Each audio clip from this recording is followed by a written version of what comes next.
So we'll get started. It's just us, and that's fine, right? Fantastic. Uh, Let me share the screen here.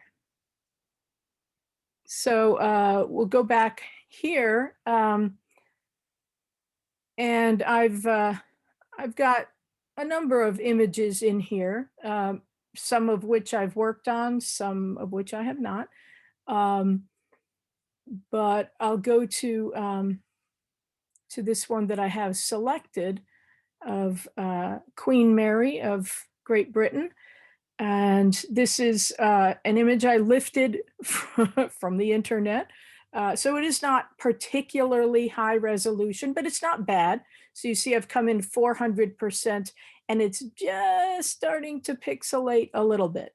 So not bad. Um, the first thing I want to do is go into the develop module. Um, and I want to lighten it and reduce the contrast. Uh, and I do this because I find it, first, it's much easier to see the colors that I'm applying when I've lightened the image.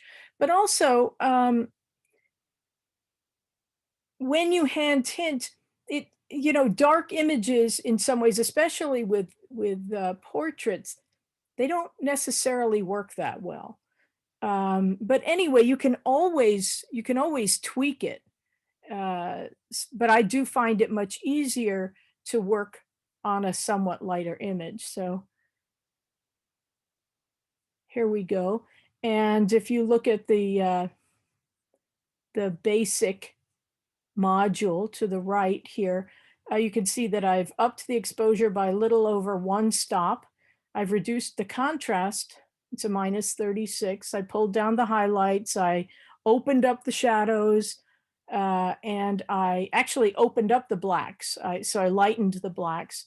I upped the clarity a little bit, and that makes it look sharper, even though it isn't. So I think it increases the local contrast between light and dark areas a little bit. There it is, the dehaze. That was the word I couldn't come up with. So dehaze will also darken the image a little bit and pop it out.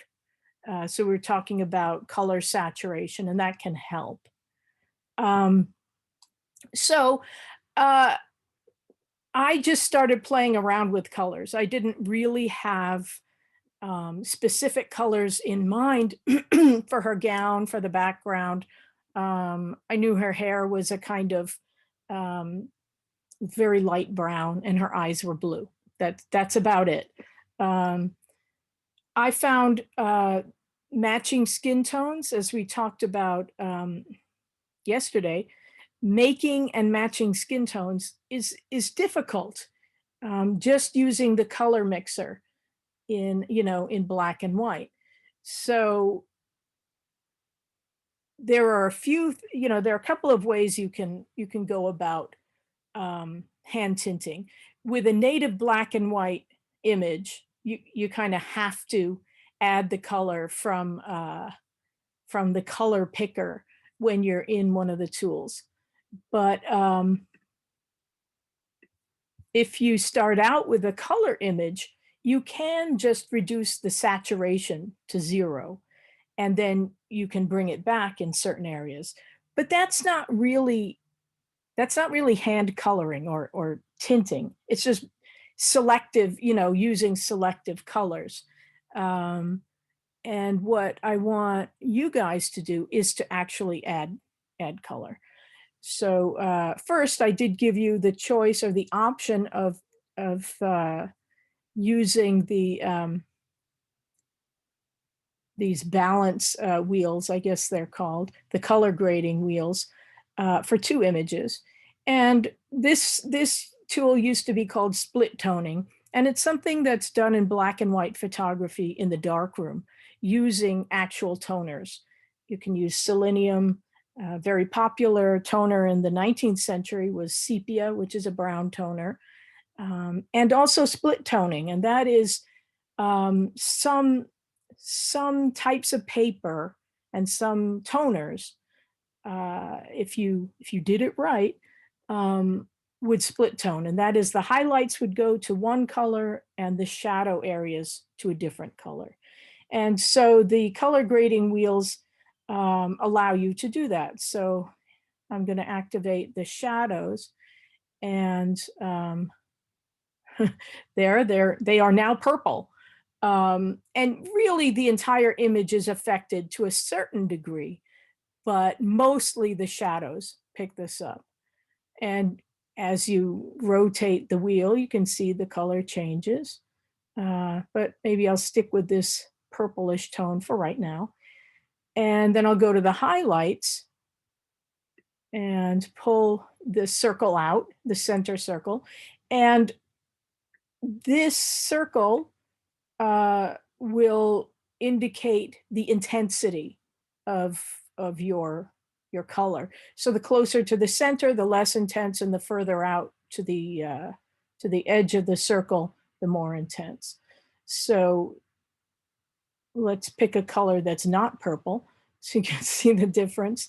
So now the highlights are kind of cherry cerise, I guess.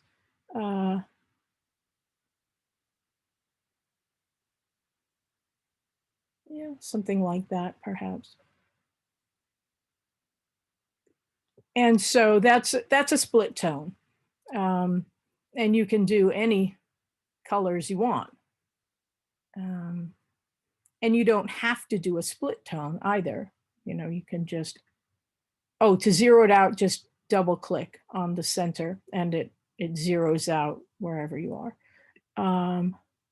So I could just leave the highlights like that. I'm not sure that I want to. Maybe the midtones.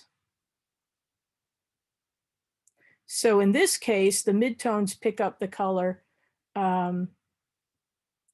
but presumably the shadows and highlights do not as much. I find that really that's not entirely the case. But you can see that the midtones do pick it up more than the highlight and shadow areas. So you can do that for two of the four images if you so desire, right? One thing I do when I start any image is go down to the lens corrections, and I click on remove chromatic aberration.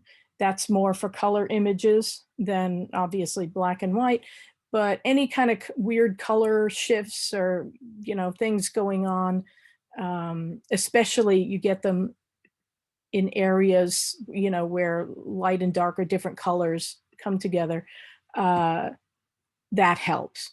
You can also enable profile corrections if it's your image. Most of these are lifted.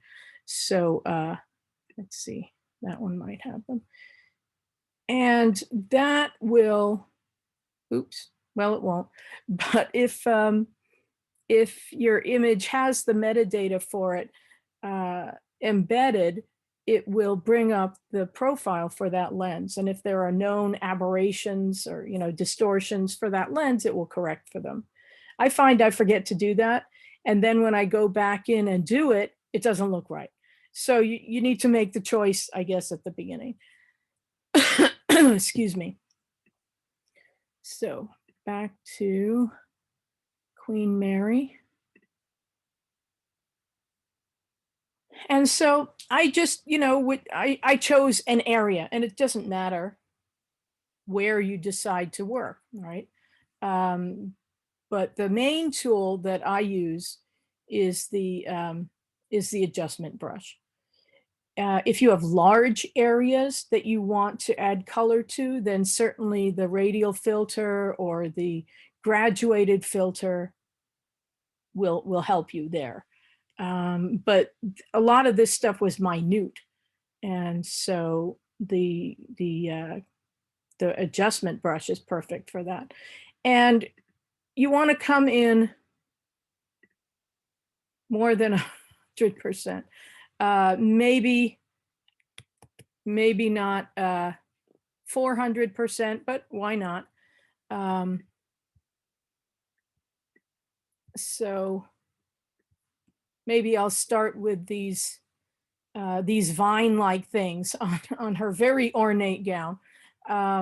So I'm in the adjustment brush, and I'll go down and choose a color, and maybe I'll choose some kind of magenta to start with. And I want to put in an anchor like so, and then just start coloring. You do want to have in the tools here, you want to have this auto mask checked, because that helps contain the coloring that you do. It's not as likely to go out beyond the edges, which is not to say that it won't go beyond the edges, but it does help contain them. If you kind of forget what you're doing or where you are, it can help to put a mask on so that you can see what you've done. So the letter O for overlay will give you a mask and show you what you've done and where it is. And you can change the color of that if you want. You can go up into the tools pull down menu and go to adjustment mask overlay. And you have 4 choices: red, green, white, and black. I usually use red, but sometimes when everything is red already, green can help, you know. And I can see that I've gone over the edges a bit, and I'll clean those up in a little bit. I'll just do this here for now.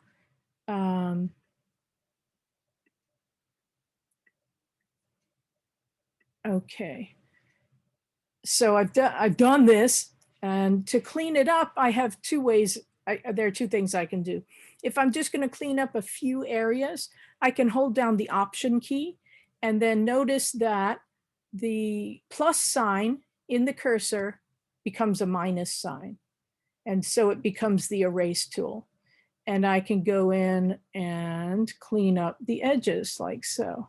If I know that I'm going to be doing a lot of cleaning up, erasing, then, and I don't necessarily want to sit here with my finger over the, holding down the Option key for an hour, then I can go over to the tool controls, and opposite where it says brush, there's the erase selector here. And when I select that, the controls can change. So right now I'm working with 100% flow and feathering, a fair amount of feathering, to soften the edges. If I want a hard edge, I can pull the feathering way down. Way. But now it's a minus sign. So, and it's an erase tool. And now if I just want to add, oops, that was too much. If I just want to add a little bit, I can hold the Option key down and it becomes a plus sign again. All right. So I'll just do a quick cleanup here.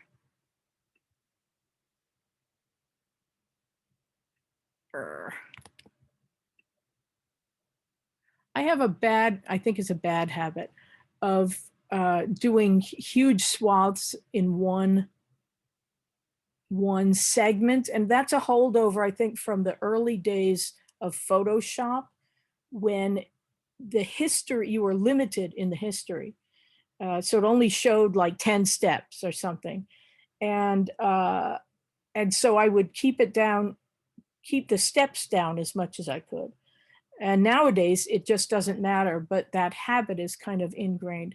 But it is a good idea to do it in shorter segments, because then if you mess it up, you don't have to redo all of it, just a little bit, right? And to move the image around, of course, you can hold the space key down and the cursor becomes the move tool, or you can use the navigator, which I find very useful, over to the left and move this around. So I'll just clean that up a bit. And I wasn't particularly careful because I knew I would be cleaning it up. But you do want to clean it up, because if you're going to add different colors, as you know, Jay, um, it doesn't work so well putting one color over another. They kind of cancel each other out. So you do want to clean up your selections, and just to be neat as well, of course. So let's see what we've got. I'll turn off the overlay. I'll hit the O button again.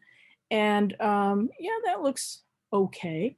I'm not sure that I necessarily want to use this color. I don't know that it works that well for me, oops, on this gown. So if I want to continue to add, I want to get rid of the erase tool. So I go back over here where it says erase, and then to the left, the brush. And I'll click on brush A, because that's what I was using. And now it's the plus sign again. So it's the adjustment brush. And I can add to my selection. And I can change the color, and I can change any of these controls in this area. So when you use these tools, as you guys should know, the controls that you have are much more limited than when you are not using a tool, when you're just using the develop module as a whole. So you have color temperature and all the exposure controls. For, since we're in black and white, even though it says you can increase and decrease the saturation, that just increases, or it changes the exposure. If you're in a color image, then that works. So let's say I want this to be a little lighter. I can go in here and increase the exposure. If I feel there's maybe a little too much darker detail in here, I can open up the shadows. You can see that opens them up to a certain extent. I can get rid of the blacks also. I can reduce contrast, which also will even things out in terms of blacks and whites. So those are some of the controls that I can use to increase or decrease the color saturation. I can also, of course, deal with that to a certain extent in the color selector. So the top here, and oops, if you put the selection all the way at the top, you can see here it's 100%. And so that's the darkest it will be. And as you go down, 81, 61, 43, you can see in the image, it gets lighter and lighter. You can also use the slider.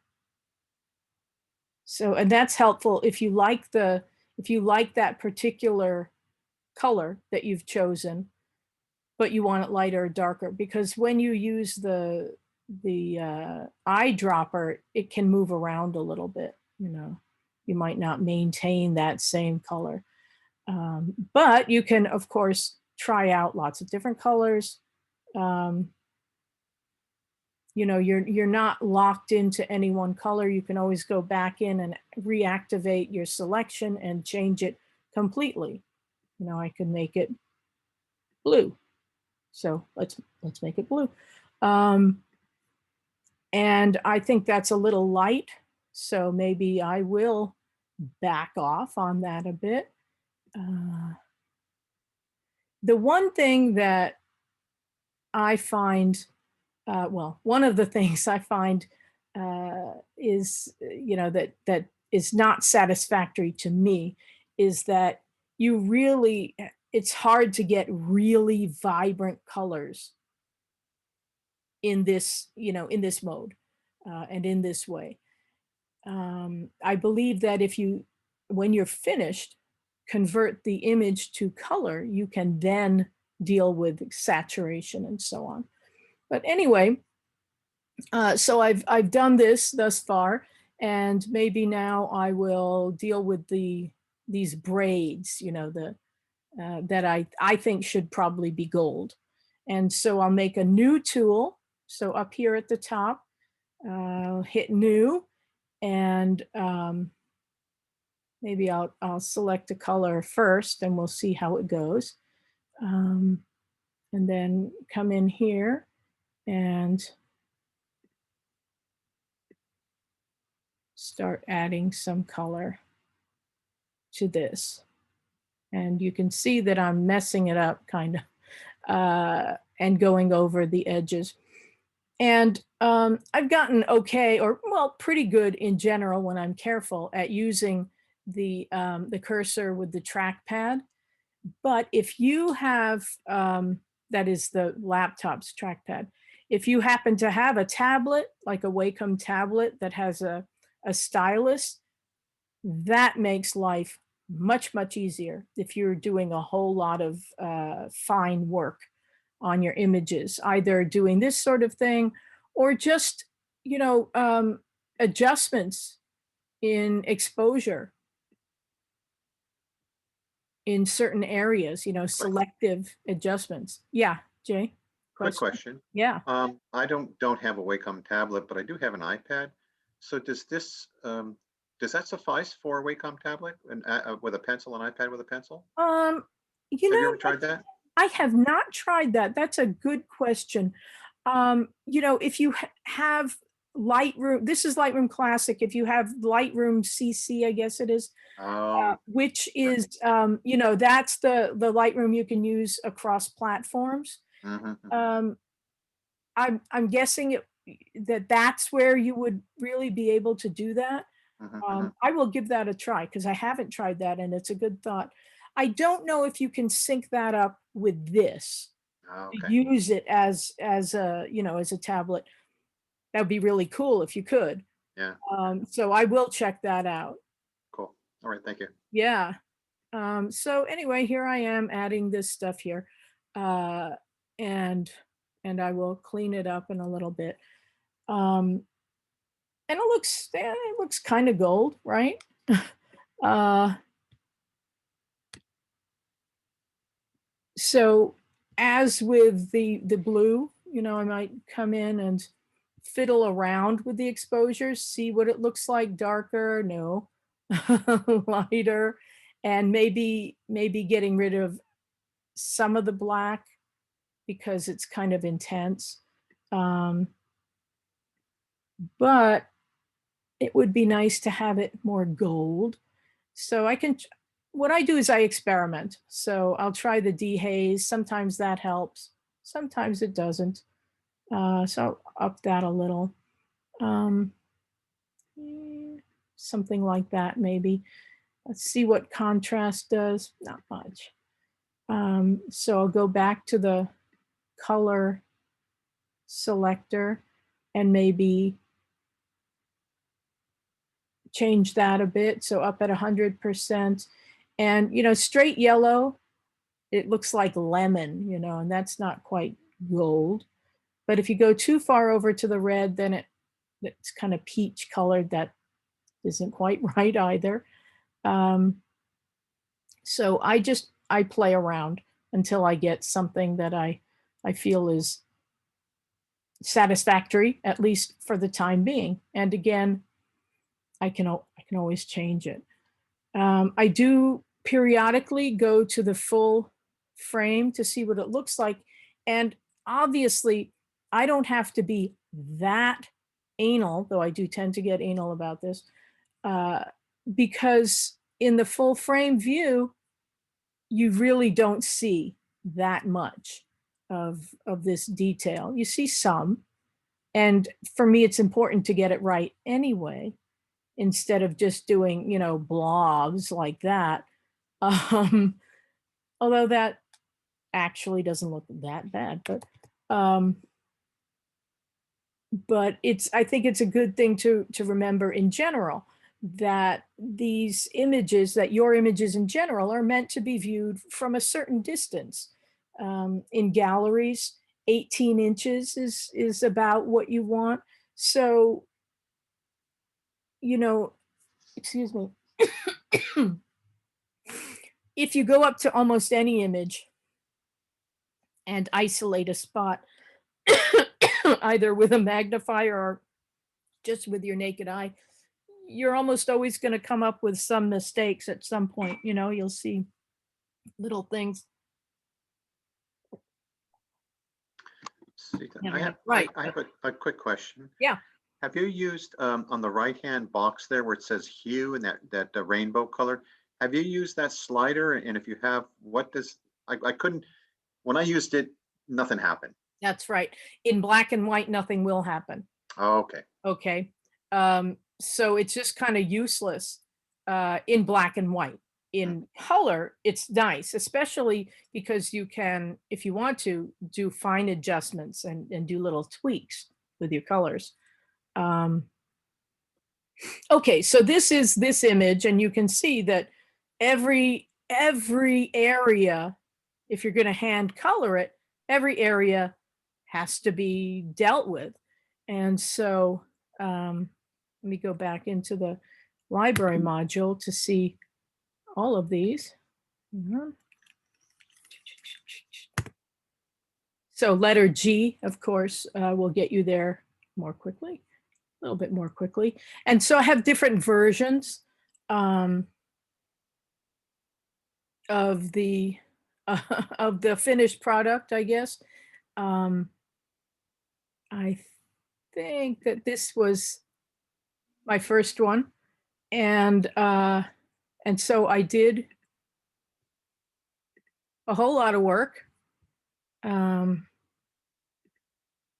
as you can see here. And if I go into the develop module and have it come up and select the adjustment brush, you can see all these anchors as to where I worked. So each one representing a different area. And again, if you put your cursor over any one of these anchors, it will show you the area that has been affected.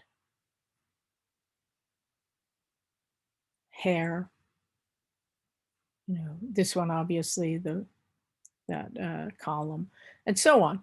And again, I can go in and change colors and so on if I want to.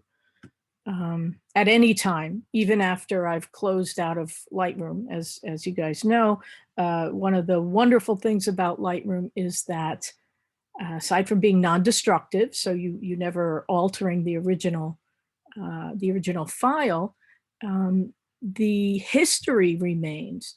So in Photoshop, when you quit out of Photoshop, the history's gone, never to return. So you don't know what you did or what was done. But in Lightroom, it remains, and I love that you can always see what was done. Oh, and I did forget to mention, sorry, that as we talked about, Jay, I work and you work on a virtual copy, and you don't have to do that. But I find it's nice to have the original to compare with as a separate image.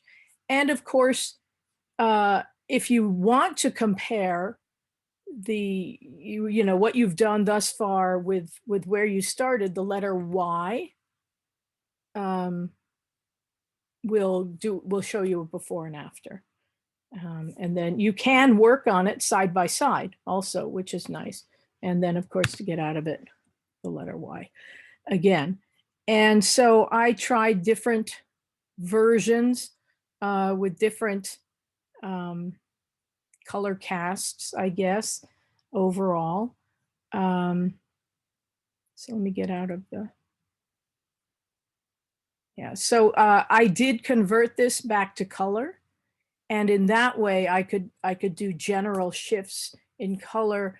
In this case, I used the white balance. I shifted the white balance.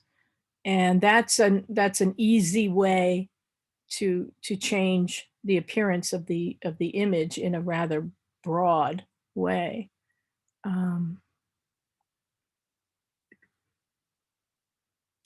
And come on, speed it up. So this image, I darkened it a bit, and I liked that. And I don't know why this is so slow, sorry. This one, not quite as dark and not quite as pink and cold as my original, but not quite as garishly yellow as this one when it comes back up. So again, you can play around ad infinitum, ad infinitum, forever and ever. I find it hard to stop once I get going. So I've worked on actually a whole bunch of different images. Here's one that requires a lot of work. So it's an old image. It's too dark, as you can see, and it's a photograph of my my aunt by marriage in 1937 in India.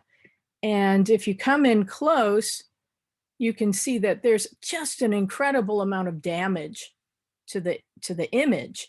And so that's a separate thing altogether, dealing with that. So I did do some adjustments. Let's see here. Okay. So I converted the image to black and white and got rid of that intense sepia. At first I thought, oh, that'll be great because I can work on the skin tones, you know, that it will give me more accurate skin tones, which was true, but adding color became very difficult, and I had to keep it as a color image in order to maintain that. So I decided to forget that. And here, I haven't, you know, I could work on this for weeks, getting rid of all of the damage and the years of wear and tear and so on. But anyway, I cleaned it up so that there weren't these glaring, you know, hunks and dots and so on. And then I started adding color.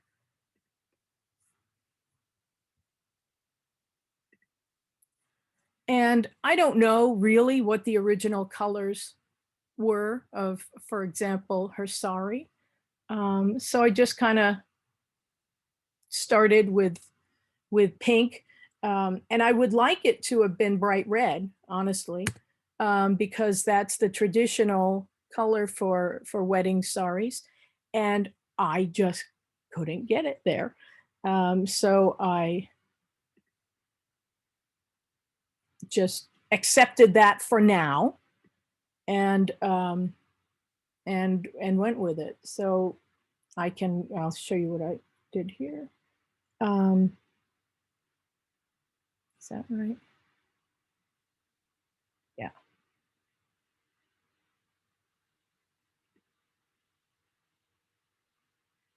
And that made it more pink, a deeper pink. And you can see in the selector, it says it's red, but it just doesn't translate as such in the actual image. So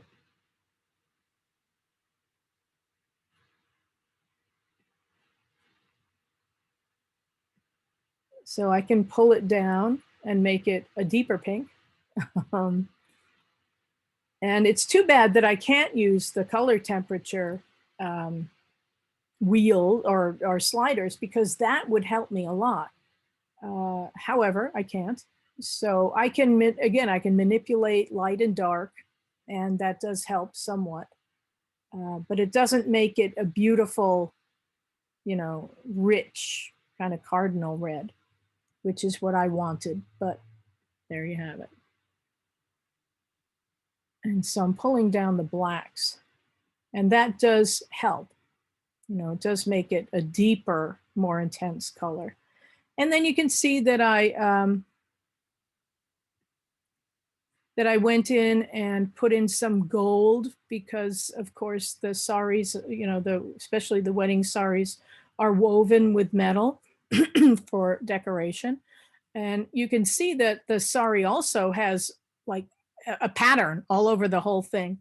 And I initially started doing that in gold. You can see a few remnants down there. And then I was like, even with my anal self, I couldn't do all of that. So I left that, and it still looks, I mean, you can still see that there's gold, gold in it. And that's as far as I've gotten. So cleaning up the background and all those insect dots and so on. And eventually I will do the garlands and so on. And I will probably do the background as well. Let's see.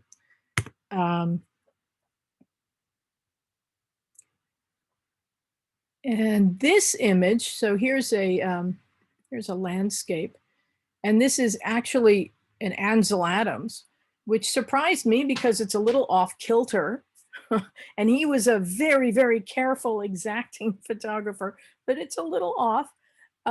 This is the Golden Gate before the Golden Gate Bridge was built. And obviously it's in black and white. And so this is my finished version of it. And this is one of the images I'll give you for the final practicum.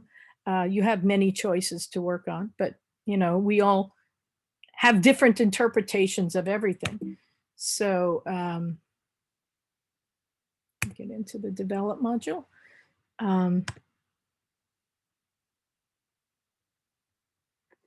So I can see side by side I'm sure you know, but if you want to get rid of the side panels, so that the image is you can see them better. Quick question. It's kind of a tangent question. Sure. This picture was taken at an altitude without a bridge there. I'm guessing it was either via a balloon or an airplane of some kind, or do you have any, not to cause you to. No, that's fine. But I am guessing that he was not in a moving craft, because he shot generally with an 8x10 view camera. Exactly. And the exposures were long, Yeah. even on a bright day, they could be a second or so, and there's just no way it would be that sharp. And I don't know exactly where he was, although I'm sure I could find that out, because he meticulously wrote down everything. And in fact published a book called Examples. I'm not sure if this one is in that book, where he tells us exactly what he did, which is, I think, very interesting. But I'm not sure if he was up on a bluff, in Sausalito, or Okay. or maybe Alcatraz, although he wouldn't have been on Alcatraz, I beg your pardon, because it was made in like before 1933, before the bridge was built. Yeah. So it was a prison. He couldn't have done it from there. But I'm guessing he was up somewhere, but on land. Yeah, it looks like quite an elevation above sea level, right, that he's at. So it does. Yeah. Not a tremendous amount, because he is still looking out. It's not angled down. You still have a relatively horizontal horizon. Yeah. But you're right. He was definitely above, somewhat. Yeah, just the richness and the texture of those clouds in terms of, did you, did you bring exposure down a little bit? I mean, no, they're about the same. They're about the same. It's Yeah, I just there's a don't, lot of richness in the clouds, the there detail and is. It's, yeah. let's see here. Get out of that. Uh, Interesting. No, I did not adjust the exposure at all, apparently.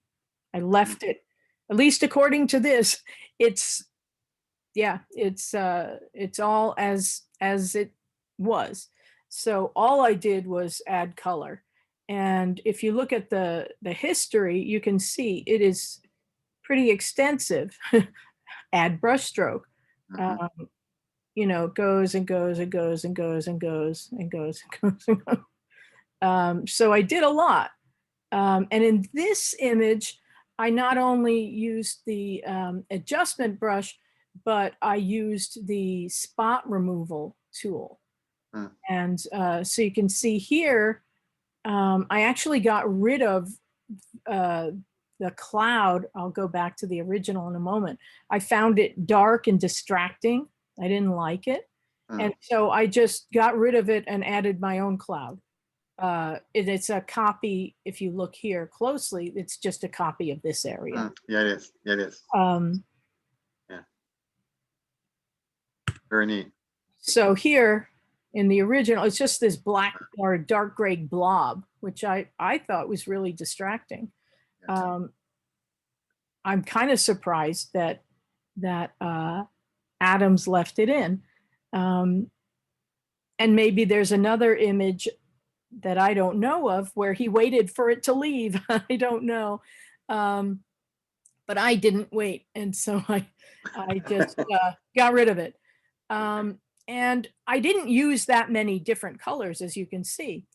Blue, blue, green. Uh, Mhm. and I added some kind of violet just under the clouds Mhm. a little bit. Um,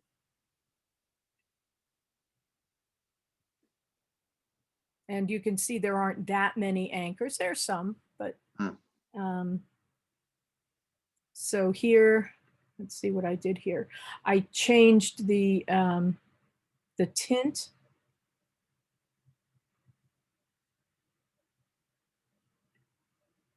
So yeah, I converted it back into color and then changed the tint of a few of the areas. You removed that cloud prior to making black and white, correct? Because theoretically, and this would be, I could try this if I had that image, is you could actually go in and with the spot, with um, the brush, highlight that cloud and then take the exposure and push the exposure way up. And Sure. that would, and that would lighten that whole blob up. But I like the separation Yeah. in terms of that you've got there versus this whole entity on the right-hand side of the screen. Right. So Yeah, yeah. it's not that. Sorry.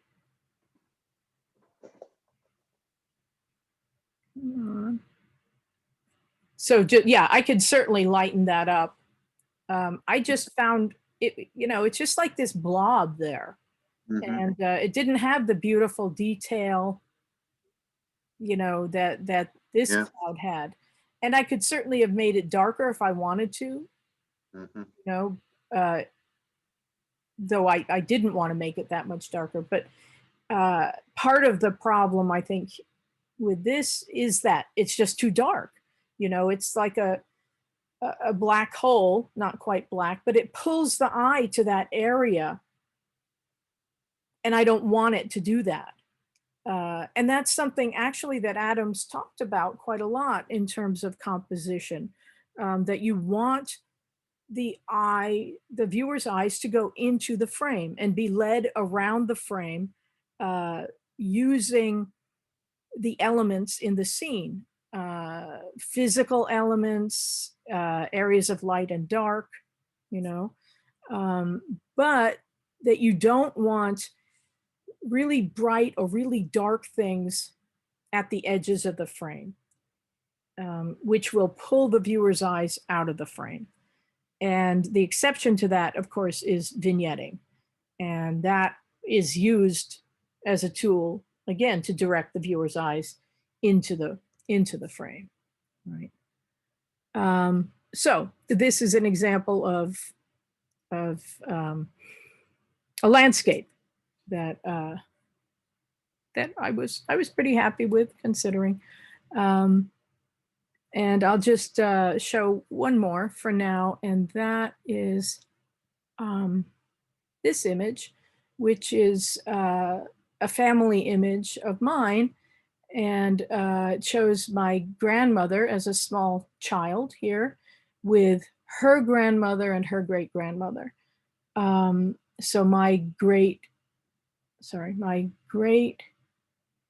no, sorry, this is her grandmother. So it's not showing her mother. So my great-great-grandmother and my great-great-great-grandmother. I decided to try hand or tinting it, you know. First of all, I thought it was, again, too dark and the contrast pretty high. And so I lowered that. And then just started working. Where is it?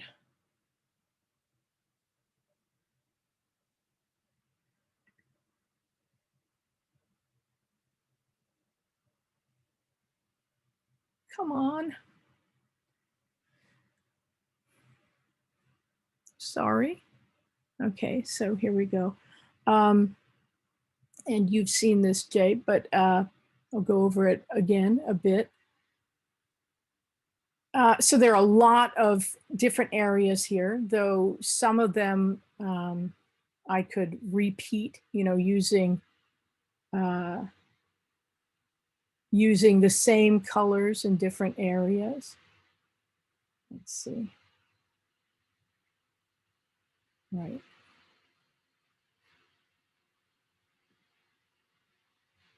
And so let's see here.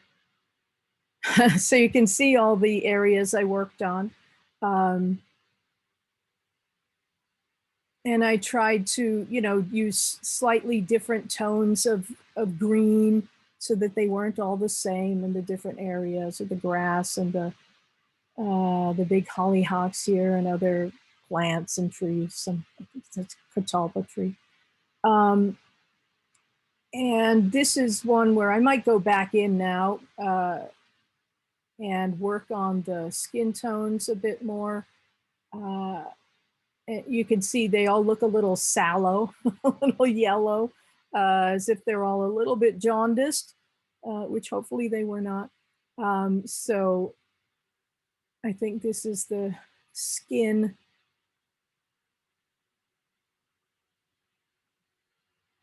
Come on. All right, I'll activate it. There we go. Yeah, so that's the skin, and I will go in and maybe change that a little bit and go, you know, add a little more red. Maybe.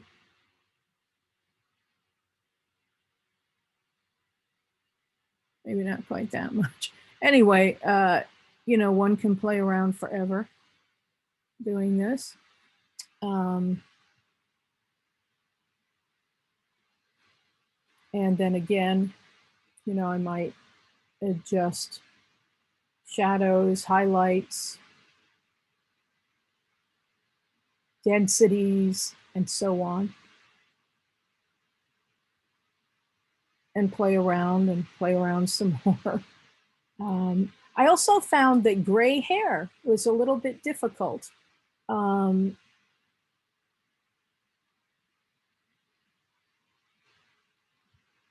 So you want a little bit of blue in it, but not too much. And this could use some more work too, I think. Maybe a little more contrast. But yeah. So for me, some of these are works in progress, you know, works in progress, I guess. Yeah. And you can see I went in and, I added reds to the stripes and so on. And I got pretty involved. But again, when seen from a distance, some of that stuff you can't see that well. Some of it you can. So the flags, it was apparently the 4th of July, Independence Day, thus the flags. And of course, you're not supposed to trail them on the ground, but what can you do? They're children. But anyway, some areas look better than others. This area, again, if you look at the original, the highlights are just blasted out, and there really is no detail. It's not what I wanted to do. There just isn't detail there. And so if I bring the exposure down, it's just going to go to a muddy gray. So there isn't that much point in doing that. But the nice thing about putting it into, or hand tinting it is that when you add color to it, it doesn't matter if it goes gray, if you darken it a bit. It just looks like a blue coverall.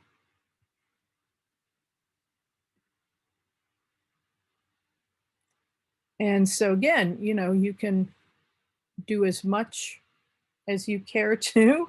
I hope you guys, of course, will not just color one tiny area. I realize that some images definitely benefit from that, from the subtle addition of, selective color in certain areas. But I would like you guys to, to do more than that, to experiment. That doesn't mean you have to make, huge changes. Like this one, I tried to make it look relatively natural. This one as well, but you can see that there isn't actually that much color added. Colors to the flowers, the hair, the eyes, the little, it's not a crown, but, just subtle, relatively subtle additions of color. Yeah, that's close to it, I guess. Here's a portrait of Queen Margrethe of Denmark. And I had some fun playing around with this one. I converted it to black and white. And just a straight conversion sometimes can look really, really boring. So some things that look magnificent in color, especially beautiful reds, they just go gray. Let me get out of this. They just go gray, and so you really do sort of need to pump up the contrast, open up the shadows, but whiter whites and blacker blacks. Maybe the exposure up a bit here. And maybe I'd want to select all of this and make it a little bit lighter, her red shirt, and open up the gold jewelry to, to emphasize it, because again, everything just went kind of gray. But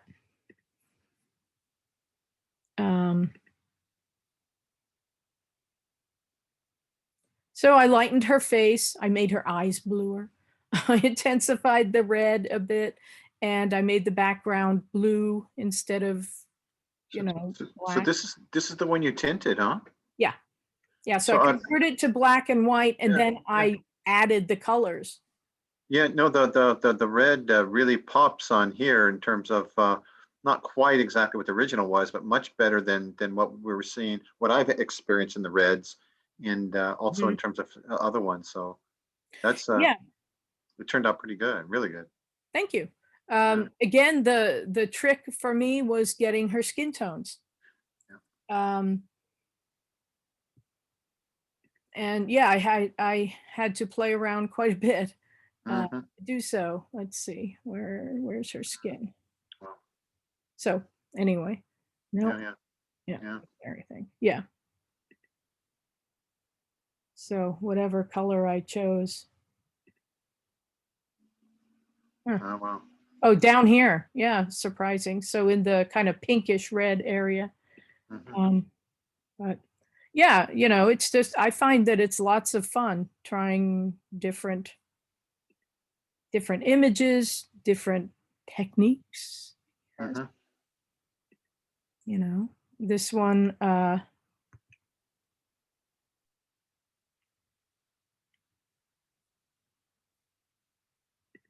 started out here like this, and then what did I do?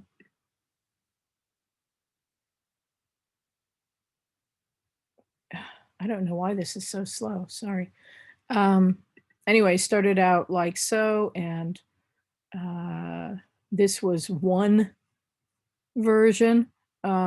There were a number. I don't know where they went, but um,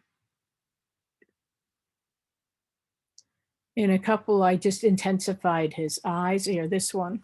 Yeah, I intensified his eyes and changed the color, the white, sorry, the white balance or the color temperature, because the original is beautiful. It's very, very blue. And that's how the photographer, Steve Curry, wanted it. But this is a different interpretation of it, you know. Okay, so I've gone on and on, and I could probably go on more, but you get a sense anyway of color, of coloring black and white images.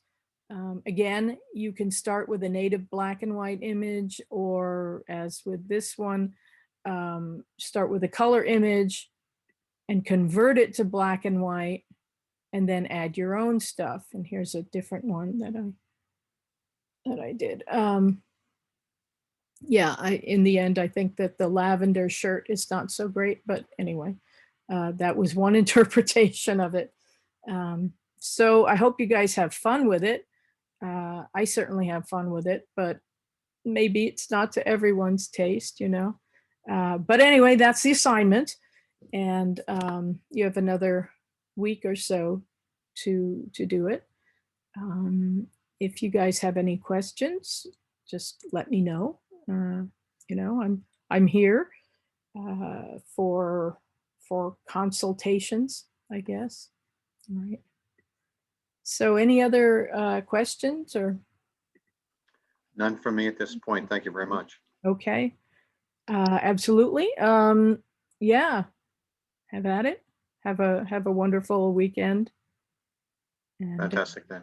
yeah, all right. Happy shooting. Happy coloring. Happy whatever. Okay. Thanks, Jay. Thank you then. Yeah, stay safe, stay healthy. You too then. Alrighty. Take care. Bye.